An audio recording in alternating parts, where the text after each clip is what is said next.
जुड़े हैं वो दिखाना चाहता हूं, जो कि मुख्तलिफ जगहों के ऊपर बात हुई, जरा पहले देखिए। और जोर जबरदस्ती फैसले आपने लिखवाए। अभी लंदन की क्या बात करते हैं। चीफ ऑफ आर्मी स्टाफ तशरीफ लाए, पैर कांप रहे थे, पसीने माथे पे थे। शाह महमूद साहब ने कहा कि खुदा का वास्ता है अब इसको वापस जाने दें, क्योंकि 9 बजे रात को हिंदुस्तान पाकिस्तान पे अटैक कर रहा है। वो कोई हिंदुस्तान ने अटैक नहीं करना था, कुछ नहीं होना था, सिर्फ घुटने टेक के अभिनंदन को वापस भेजना था। जो हजारों अरब, tens of thousands of billions of rupees and dollars हमें इसके पाकिस्तान के दिखाई दे रहे थे। लेकिन आज भी ये पूरी रिव्यू के किसान अपना सीना चौड़ा करके 10 बजे को पेश कर रहे हैं। तो आपकी हड्डियों से कौन सकता है इन्होंने निचोड़ किया है, उतार किया है, उगाड़ दिया इस पाकिस्तान को, बर्बाद कर चुका वो इस पाकिस्तान को, तबाह कर दिया इस पाकिस्तान को, लहूलुहान कर दिया पाकिस्तान को। नवाज शरीफ अब पाकिस्तान तुम ठीक करो, खराब करें ये फौज के जनरल और ठीक करें नवाज शरीफ। क्या कह रहा हूं?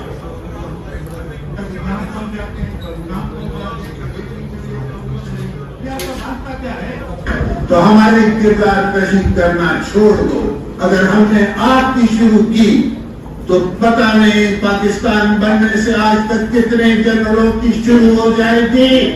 बेटी भाई वो अक्यूज्ड हैं, उनकी लिस्ट लेके जिसने हमने प्रेस कॉन्फ्रेंस की तो आपकी ईमेल बढ़ जाएगी। और इसके बाद अगर आपकी लेटेस्ट आपके पास मोहसन दावड़ की है तो वो भी जरा नेशनल असेंबली में दिखाता है।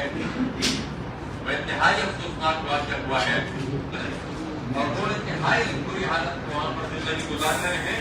और कल रात को पाकिस्तानी फौज ये तैयार हो गई, पाकिस्तानी एयरफोर्स की तैयार हो गई, अफगान बॉर्डर खुलकर देश का प्रमुख इलाका के इलाके में बमबारी की और 40 से ज्यादा अफराद उसमें जहाँ बहक हो गए।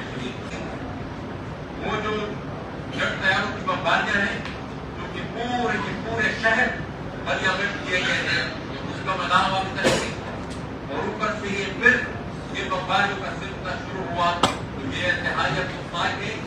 ये जो टुकड़े मैंने सुनाए हैं ये मैंने इसलिए सुनाए हैं कि पाकिस्तान में पहले तो देखें, ये कंपैरिजन कर लें इन स्टेटमेंट्स का और फिर इमरान खान के और तहरीक इंसाफ के किसी भी लीडर की स्टेटमेंट। एक भी जगह के ऊपर इमरान खान ने किसी का नाम नहीं लिया, कभी किसी का उन्होंने तज़किरा तज़हीका आमेज़ अंदाज में नहीं किया, कभी हमने इस तरह से इदारों को ब्लेम नहीं किया।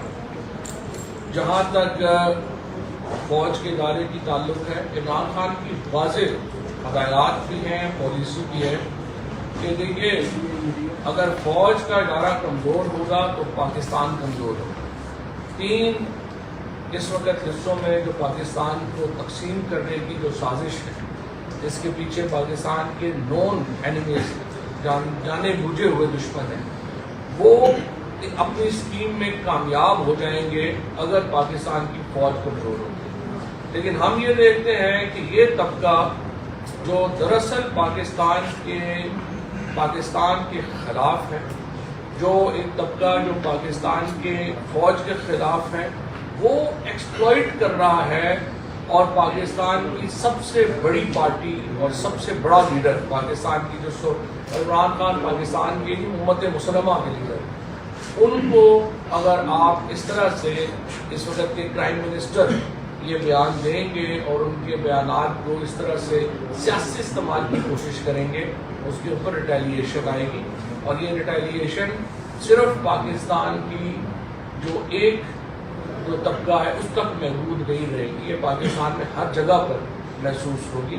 लिहाजा पहली बात तो यह है कि मैं शहबाज शरीफ साहब को, अपने प्राइम मिनिस्टर को ये मशवरा दूंगा कि वो ऐसी गुफ्तगू से इज्तनाब करें।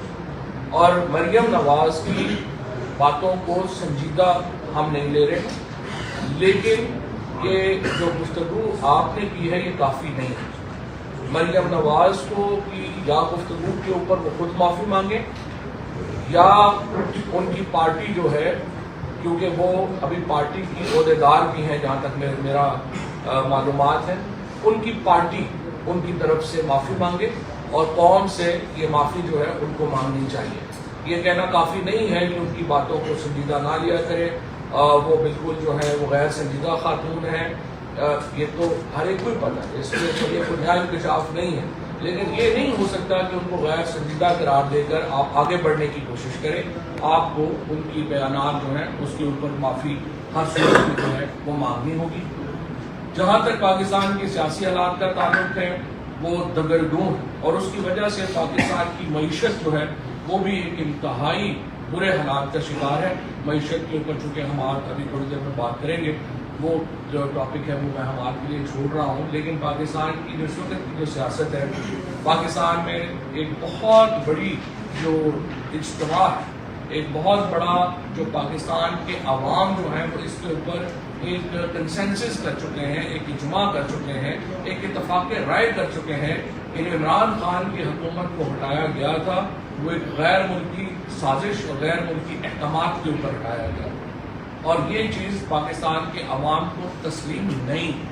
لہذا اس وقت پاکستان کی سیاست ایک بہت ڈویزو، اس کے اندر جو اس وقت کا حکمران طبقہ ہے عوام میں اس کے لیے نفرت پائی جاتی ہے، اور ہم یہ سمجھتے ہیں کہ یہ نفرت جو ہے اس کو آگے بڑھنے سے روکنے کا صرف ایک ہی طریقہ ہے، عوام کے پاس جایا جائے اور عوام سے نیا مینڈیٹ لیا جائے.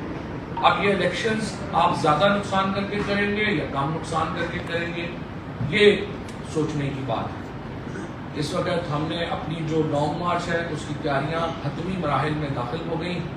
پاکستان کے تمام طول و عرض سے لاکھوں لوگ جو ہیں وہ اسلام آباد کا رخ کریں گے.